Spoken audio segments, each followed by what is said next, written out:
আমাদের নির্বাচন আর মাত্র কয়েকটা দিন,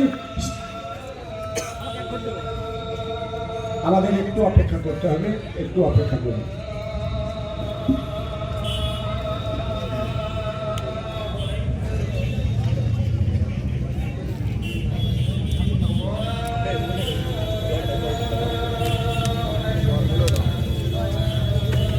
এই এলাকায় বহু মুসলিম পরিবার আছেন, মুসলিম বন্ধুরা ভাইরা আছেন, তারাও ব্যবসা বাণিজ্য করে থাকেন, খান, একসঙ্গে আছি।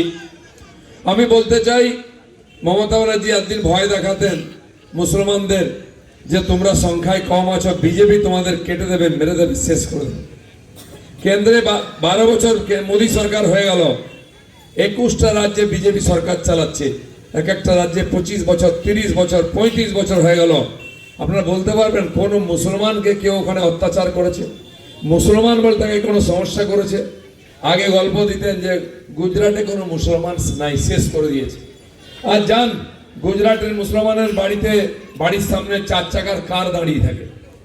আর এখানকার মুসলমান ভাইরা মেয়ের জন্য একটা সবুজ সাথী সাইকেল চাই বলে টিএমসির নেতার পেছনে পেছনে ছুটে, একটা গ্যাস চাই, একটা ঘর চাই, একটা শৌচালয় চাই, টিএমসির প্রধান পঞ্চায়েতের পেছনে পেছনে ঘোরে। কারণ তাদের বাপের টাকায় দেবে নাকি আপনাকে?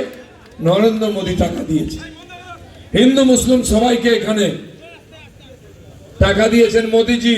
আবাস যোজনার বাড়ি, শৌচালয়, গ্যাস, 5 বছর ধরে ফ্রিতে রেশন, এটা দিদি দেননি, এটা মোদী দিয়েছেন। বলুন তো এখানে হিন্দু মুসলমান কোনো ভেদ করেছি আমরা?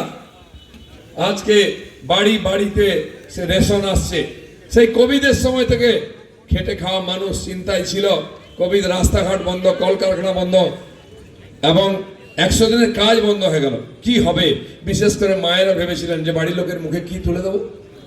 মোদীজি বললেন চিন্তা করবেন না, আমি তো আছি, আপনার বাড়িতে রেশন পৌঁছে যাবে।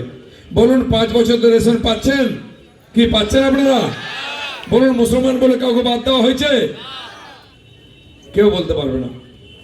আর গ্যাস, আমি যখন প্রথম গ্যাস দেওয়া হলো বাড়িতে, উজালা গ্যাস, মেদিনীপুরে আমি এমপি ছিলাম।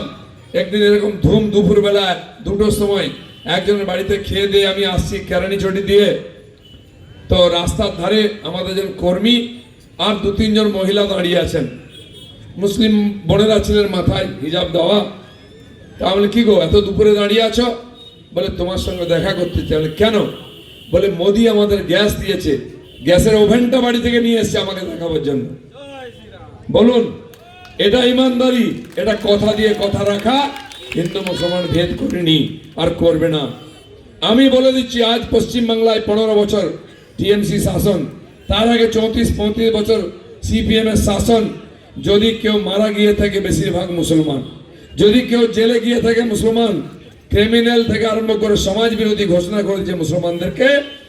আর সাচার কমিটি রিপোর্ট বলেছে পশ্চিমবাংলায় মুসলমানরা সবচেয়ে গরিব, অশিক্ষিত, পিছিয়ে থাকা। বলুন এর জন্য বিজেপি দায়ী? বিজেপি দায়ী? বিজেপি তো কোনদিন ক্ষমতায় আসেনি। তারপরেও মোদীজি এই বাংলার গরিব মানুষের জন্য করে যাচ্ছেন, আগামী দিনেও করবেন। সেই জন্য পরিবর্তন চাই, বাংলার মানুষের জীবনের পরিবর্তন চাই।